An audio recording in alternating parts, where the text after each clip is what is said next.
1990களின் ஆரம்பத்தில் அர்ஜென்டினாவின் ரோசாரியோ என்ற நகரத்தில் ஒரு சிறுவன் தனது கையில் கால்பந்தை அல்ல, ஒரு கனவை பிடித்துக்கொண்டு ஓடிக்கொண்டிருந்தான். அந்த சிறுவனின் பெயர் லியோனல் மெஸ்ஸி. இன்று உலகம் அவரை கோட் என்று அழைக்கிறது.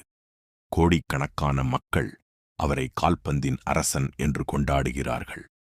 ஆனால் ஒரு காலத்தில் இந்த சிறுவன் ஒரு பெரிய வீரராக மாறுவான் என்று யாரும் நம்பவில்லை. உண்மையில் அவரது வாழ்க்கை தொடங்கிய விதத்தை பார்த்தால் அவர் உலகின் சிறந்த வீரராக மாறுவது கிட்டத்தட்ட சாத்தியமற்ற ஒன்றாகவே தோன்றியது. ஆனால் சில நேரங்களில் உலகம் முடியாது என்று சொல்வதையே வரலாறு முடியும் என்று நிரூபிக்கிறது. லியோனல் ஆண்ட்ரேஸ் மெஸ்ஸி 1987 ஜூன் 24 அன்று அர்ஜென்டினாவில் பிறந்தார். சிறுவயதிலிருந்தே அவருக்கு கால்பந்தின் மீது அளவற்ற காதல் இருந்தது. மற்ற குழந்தைகள் விளையாடிக் கொண்டிருந்த நேரத்தில் மெஸ்ஸி கால்பந்தோடு வாழ்ந்தார். பந்தை காலில் வைத்துக்கொண்டு மணிக்கணக்கில் பயிற்சி செய்தார். அவருடைய குடும்பம் பணக்கார குடும்பம் அல்ல, சாதாரண வாழ்க்கை. ஆனால் அவர்களிடம் இருந்த மிகப்பெரிய செல்வம் மெஸ்ஸியின் கனவு. அந்த கனவை குடும்பம் முழுவதும் நம்பியது. ஆனால் வாழ்க்கை சில நேரங்களில் கனவுகளை சோதிக்காமல் விடாது. மெஸ்ஸிக்கு வெறும் 11 வயது இருக்கும்போது ஒரு அதிர்ச்சி செய்தி கிடைத்தது. அவருக்கு குரோத் ஹார்மோன் டிஃபிஷியன்சி என்ற உடல் வளர்ச்சி குறைபாடு இருப்பது கண்டுபிடிக்கப்பட்டது. அதாவது அவரது உடல் மற்ற குழந்தைகளைப் போல இயல்பாக வளராது. இந்த நோய்க்கான சிகிச்சை மிகவும் விலையுயர்ந்தது. ஒவ்வொரு மாதமும் பெரிய தொகை செலவாகும். மெஸ்ஸியின் குடும்பத்திற்கு அந்த செலவை சமாளிக்க முடியவில்லை. ஒரு சிறுவனின் கனவை விட அவன் உடல் வளர்ச்சியே கேள்விக்குறியாக மாறியிருந்தது. பலருக்கு இது ஒரு முடிவாக இருந்திருக்கும். ஆனால் மெஸ்ஸியின் வாழ்க்கையில் இது ஒரு தொடக்கம் மட்டுமே. அர்ஜென்டினாவில் இருந்த பல கிளப்புகள் மெஸ்ஸியின் திறமையை பார்த்தன. ஆனால் அவருடைய உடல் அமைப்பை பார்த்ததும் தயங்கின. இவன் மிகவும் சிறியவன், எதிர்காலம் இல்லை என்று பலர் நினைத்தனர். திறமை இருந்தும் வாய்ப்பு இல்லை, கனவு இருந்தும் ஆதரவு இல்லை. இதுதான் அந்த சிறுவனின் நிலை. உலகம் பெரும்பாலும் நாம் என்ன ஆக முடியும் என்பதை பார்க்காது, நாம் இப்போது எப்படி இருக்கிறோம் என்பதையே பார்க்கும். மெஸ்ஸியும் அதே அனுபவத்தை சந்தித்தார். ஆனால் ஒரு நாள் அவரது வாழ்க்கையை மாற்றிய தருணம் வந்தது. ஸ்பெயினின் புகழ்பெற்ற கிளப்பான பார்சிலோனா அவரை பார்த்தது. மெஸ்ஸியின் திறமையை அவர்கள் உணர்ந்தார்கள். அவரது உடலை அல்ல, அவரது திறமையை பார்த்தார்கள். அவரது பிரச்சினையை அல்ல, அவரது எதிர்காலத்தை பார்த்தார்கள். பார்சிலோனா அவருக்கு வாய்ப்பு கொடுத்தது மட்டுமல்ல, அவரது மருத்துவ செலவுகளையும் ஏற்றுக்கொண்டது. அது ஒரு ஒப்பந்தம் மட்டுமல்ல, அது ஒரு கனவின் உயிர்ப்பித்தல். உலகம் கதவை மூடியபோது ஒரு கதவு திறந்தது. ஸ்பெயினுக்கு சென்ற பிறகு மெஸ்ஸியின் வாழ்க்கை எளிதாக மாறவில்லை. புதிய நாடு, புதிய மொழி, புதிய கலாச்சாரம், நண்பர்களை விட்டு பிரிந்த தனிமை, குடும்பத்திலிருந்து தூரம், பல சவால்கள்.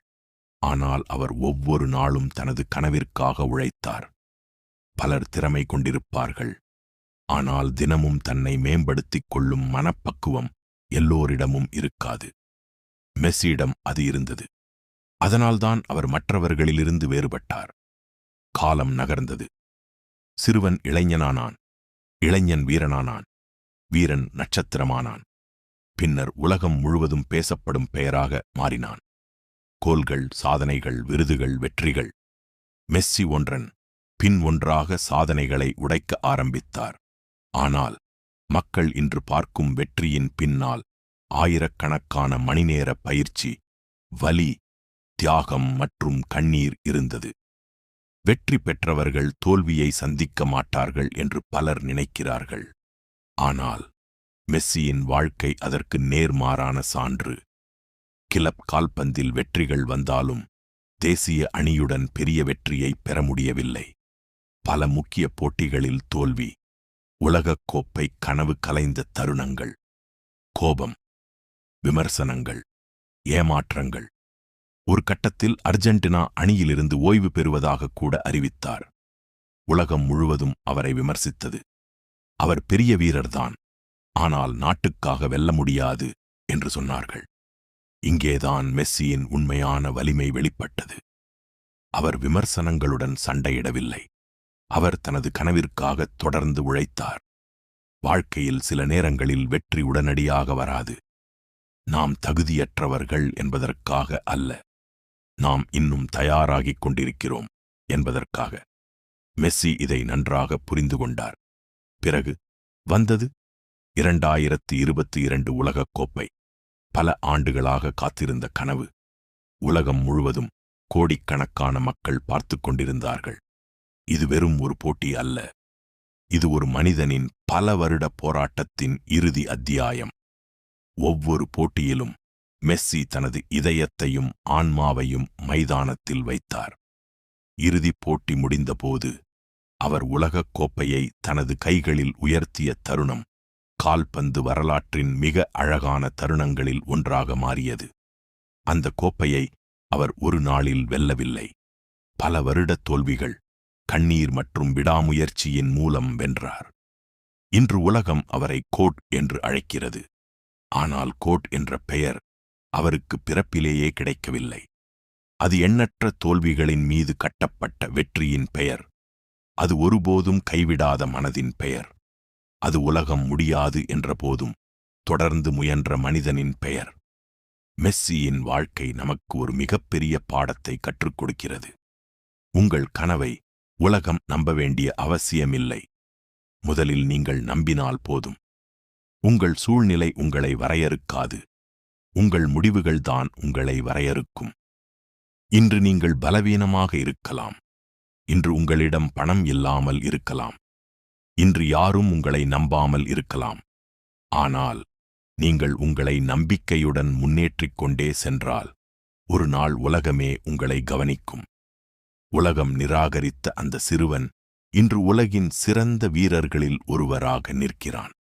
அதனால்தான் லியோனல் மெஸ்ஸியின் கதை கால்பந்தின் கதை மட்டுமல்ல. அது நம்பிக்கையின் கதை. அது விடாமுயற்சியின் கதை. அது கனவுகளை கைவிடாத அனைவருக்கும் சொந்தமான கதை.